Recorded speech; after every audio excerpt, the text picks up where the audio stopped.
I don't want to create anything at all because I'm like, what's the point? All my poems sound the same. I keep doing the same movement in this dance and it just looks like there's been no growth.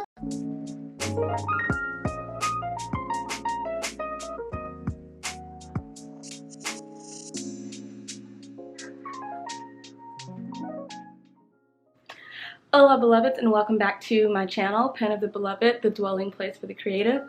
And today we're going to talk about two of my favorite things, obviously one of them being creativity, and the second one is one I'm gaining more understanding about, which is mental health. And we're going to talk about how those two things coincide together. Also, stay tuned for the end of the video to learn more details about a new creative project that I recently started on social media, and I'm really excited to share that information with you guys.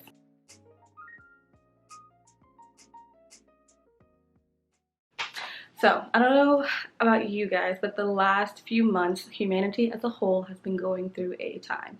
There's been so many different things that have happened over the last few months, from racial tensions to a global pandemic that has been causing a lot of stress, a lot of fear, anxiety, and all of these things that can be pretty scary. It's been difficult all around, but I've been so encouraged by the creativity that I've seen on social media, from people sharing poems and artwork encouraging Black lives, being and promoting anti-racism, for people to be anti-racist, and also the artwork that I've been seeing in support of the workers on the front lines due to the pandemic and COVID-19. And so it's been so encouraging to see people like stepping up with their art and stepping up with their creativity to kind of make the world a brighter place on this little dimness that we've kind of all been experiencing the last few months.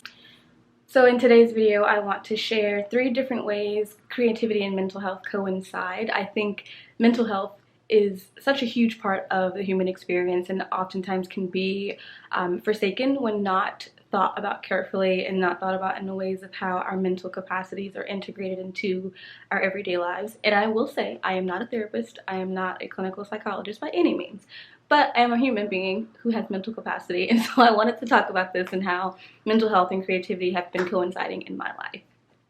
So my first point is self-awareness, and there's this beautiful quote by Iyanla Vanzant that I want to read really quickly.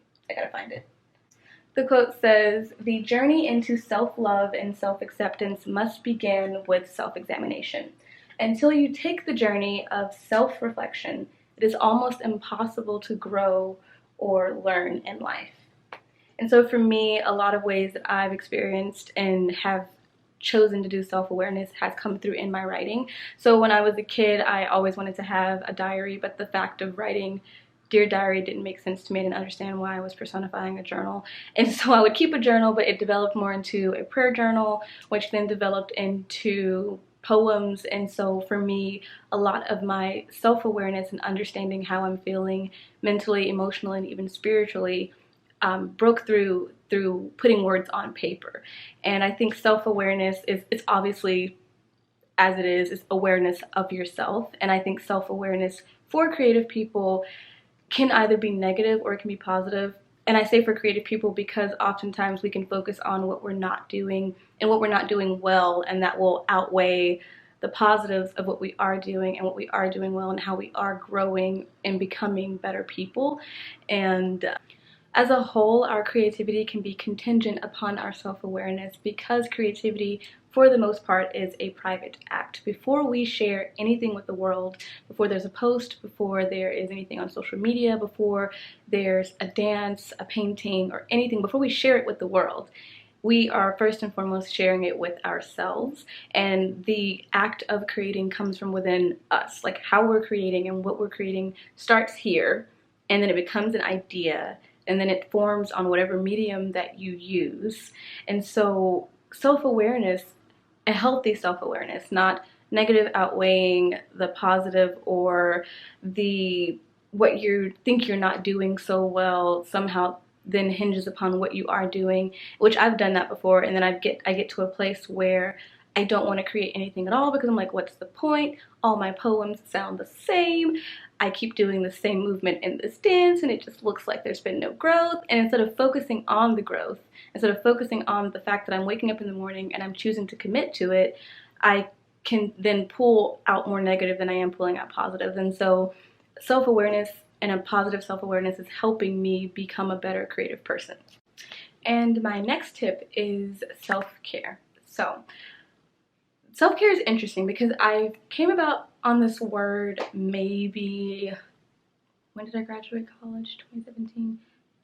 So about 2 or 3 years ago, and I had to take this class. My minor is in youth ministry. My writing degree is in writing with a concentration in literature, and so for my minor I had to take this course because in order to complete the minor I think I was missing a class, and so I had a choice between a counseling class and I think a finance class, which I don't like math, so I was like, I'll take the counseling class. And so I signed up for this class called the Practical Application of Helping Skills. And so my first week in the class, I was surrounded by all of these counseling majors who were super honest about how they were feeling, like at all points within the classroom, and it was welcomed by the professor, which I thought was really cool. But I remember my first day in the class, our professor started saying something about self-care, and she was like, guys, don't forget to practice self-care this weekend.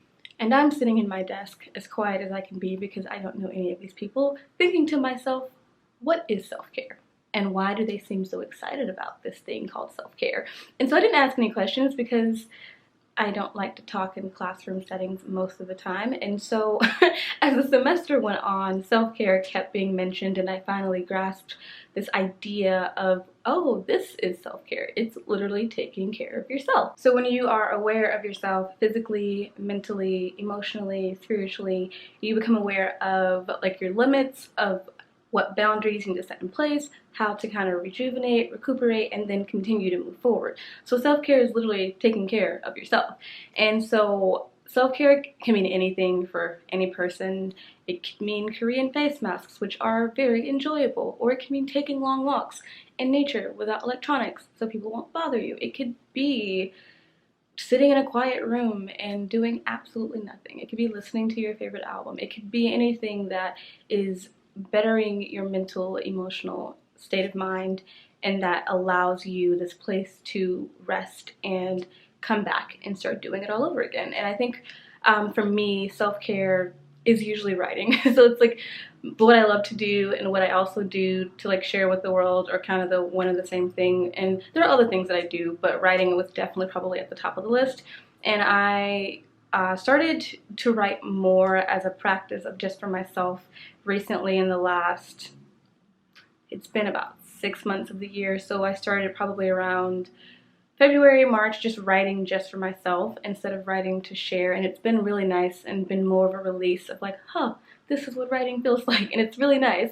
And it's been a lot of fun to take care of myself in the ways that I know that benefit me as a person.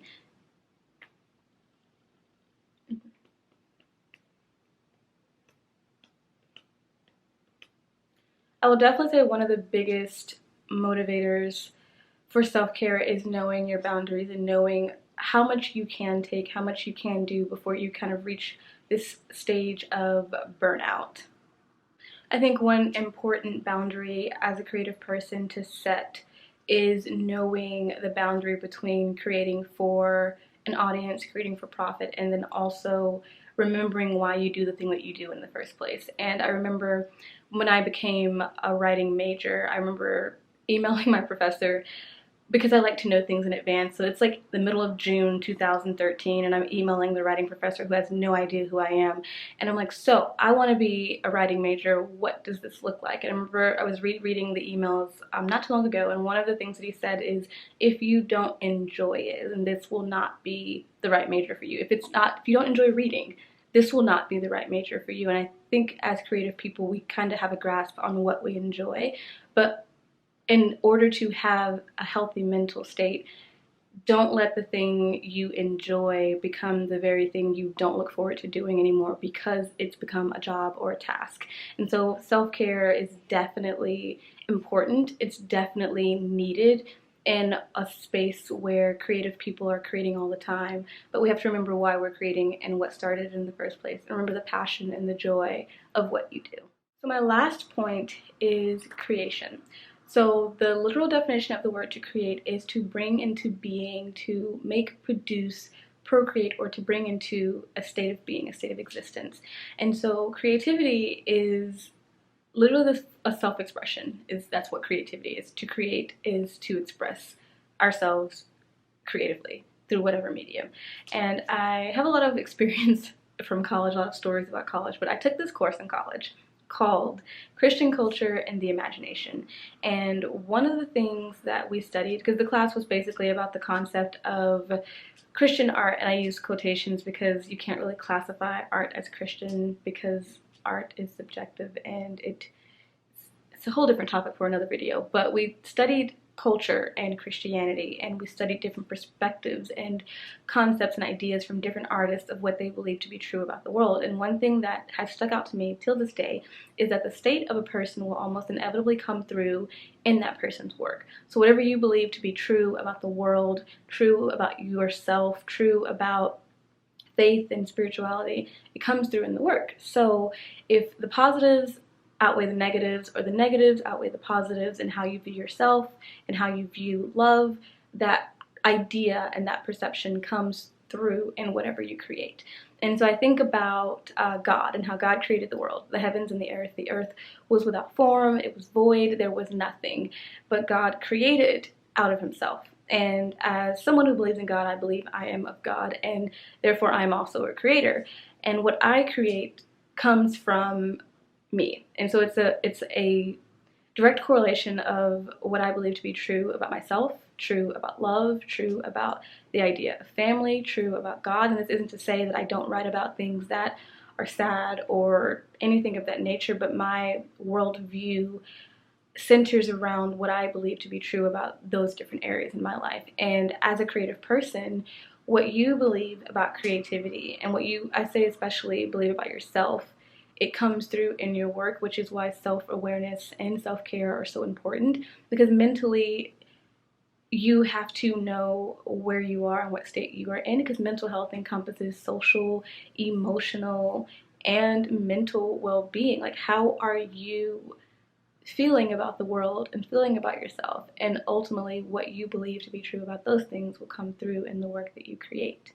Creation and mental health, to me, are very intricately woven things, because how I feel about myself and how I feel about God, how I perceive myself and perceive beauty and perceive love, how I perceive heartbreak, how I perceive all of these things, it comes through in what I create and what I write, the poems, the dances, all of it, it comes through based off of my perception on things. And also it's what allows us to be able to tell our stories so well, because creators pull from personal experience, or they're inspired by someone else's story and they create off of that. And so these are the 3 ways I think creativity and mental health coincide with one another. I do believe there are a number of ways creativity and mental health can go together, and even though my points seem lengthy in a sense, I feel that there's so much more I could say on each of them, and I may do more videos on that. We shall see.